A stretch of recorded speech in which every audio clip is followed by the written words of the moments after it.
To talk about shows that pull in a different direction, do any of you watch Ted Lasso? We love it. Oh my gosh. Woody was all I talking just about discovered it. that a few weeks ago and binge watched Make you all cry? of it.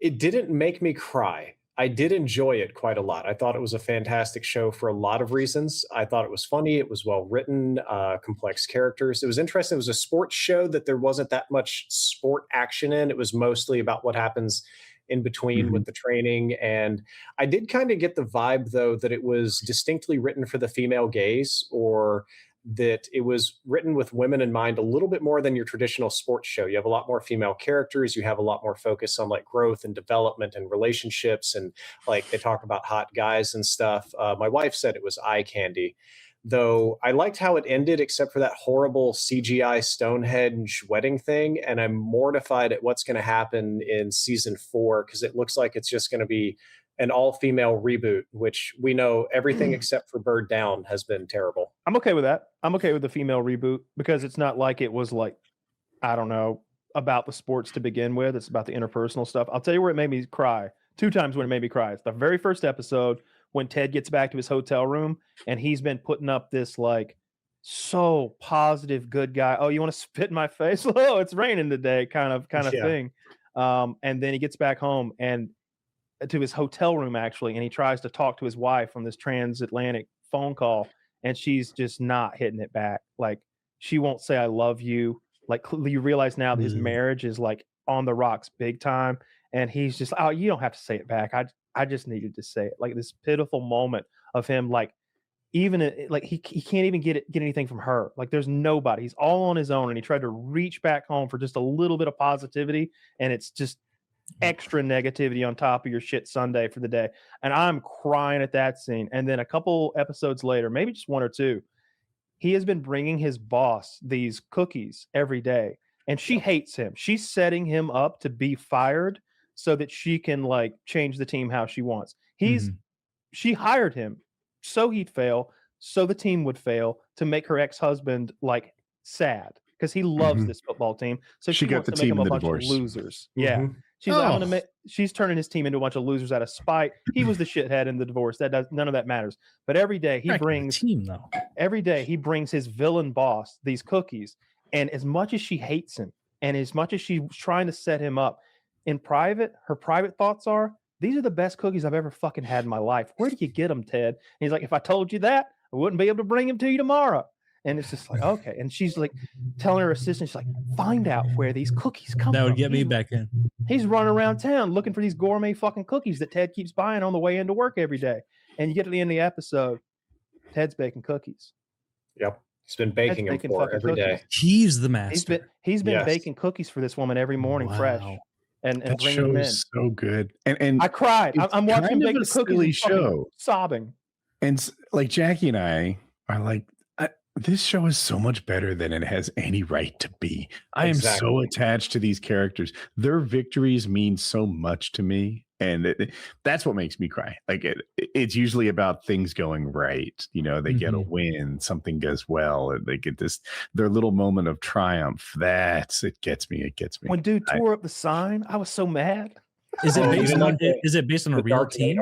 No, this is a full fictional thing. So the premise of the show, Taylor, like is that Ted Lasso had like a big ESPN moment when his like quadruple Division A football team, Division II football team won the big game, and they had like been a shit team the year before, and they called it like the Lasso system or like he turned Lasso way. He had turned the Lasso way. And like there had been this viral dance where he's like dancing and doing silly stuff in the huddle with his whole team celebrating the win. And it's so enthusiastic. It goes big time viral. And so to take down her European soccer team, she's like, let's hire that guy. Let's hire an American football coach.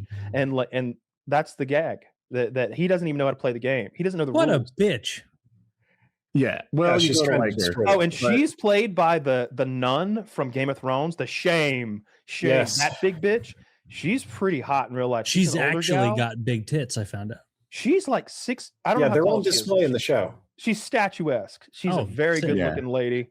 I'm into her big time. Her big tits come out in the show? No, not nipples and such, but there's a lot of bra and a lot of She wears like tight skirts and tight blouses every dresses like well every day. Okay. Yeah.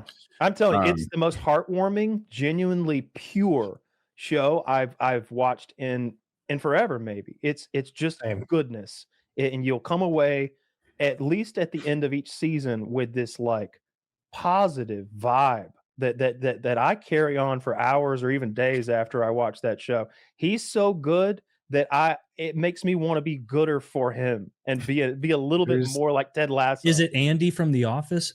No. It's who's Dukakis or what? Guy. What's his name? It can't be Michael Dukakis. There's this Jason Sudeikis. His assistant coach has kind of a serious talk with another assistant coach about when Ted Lasso gave him a second chance in life. And we don't know this backstory. I think this happens at the last season. And it is heavy and it is wonderful. And it was another one of those moments where it was like, how is this comedy so good, so impactful? It made me buy a dartboard. Like after that dartboard, okay. I watched that dart scene. I don't want to spoil that dart scene because it's fucking good. I rewatch it. It's on YouTube.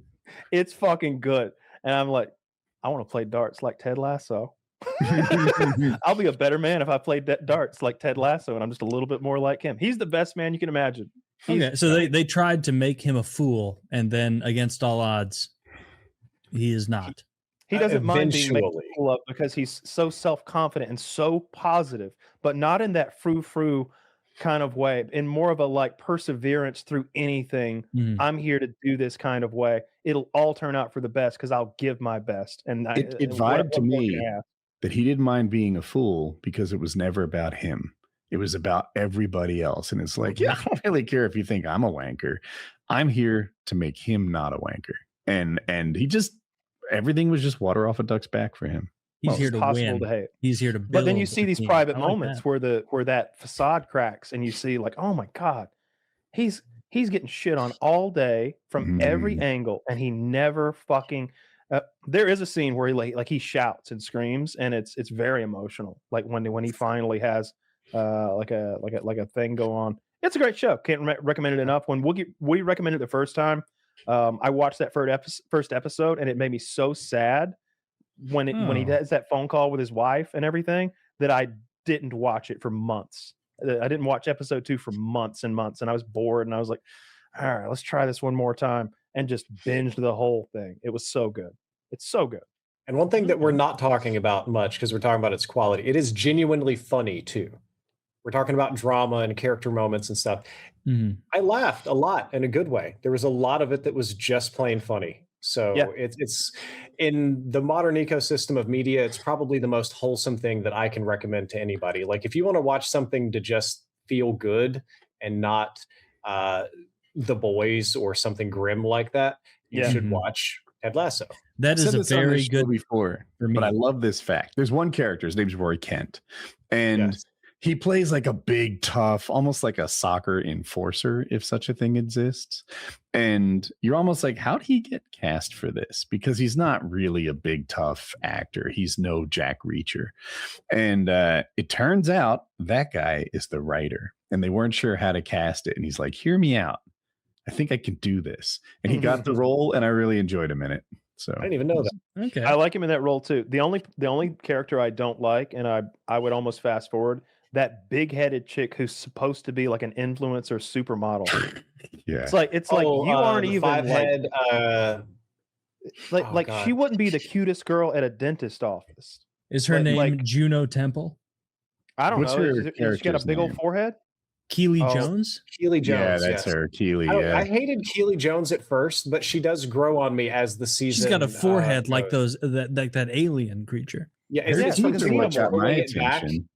Like you ever saw drag queens? They got the 7 heads. They're constantly pulling it back. She's got fucked up teeth. She wears her hair often like pulled back really tight, and it really exacerbates the whole giant forehead thing, and it's gross. And after a while, you're like, I think she has a receding hairline, like a severely receding hairline. Oh my God, Zach, you are the worst. Why would you show me here she is playing Barbie. Oh, is this not even the same show? No. There you go. That's what reinforced my point, Zach. Don't tear me down. Girl. We talk about people looking different. That's 10 out of 10 in London. So I watched a girl on YouTube who wore her hair like that. She liked it pulled back because as she got older, it kind of like just pulled a little of the wrinkles out, a little of this to de-age her. Well, anyway, that gave her a receding hairline. So look it's how far her hairline goes back. Like it's a thing girls do. It's up here. It's up here.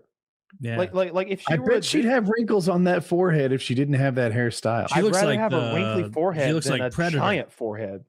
Mm-hmm. She looks like Predator. Yeah. A yautja. With that That's the name of that species. Spilling over. Oh well, then she looks like a yautja.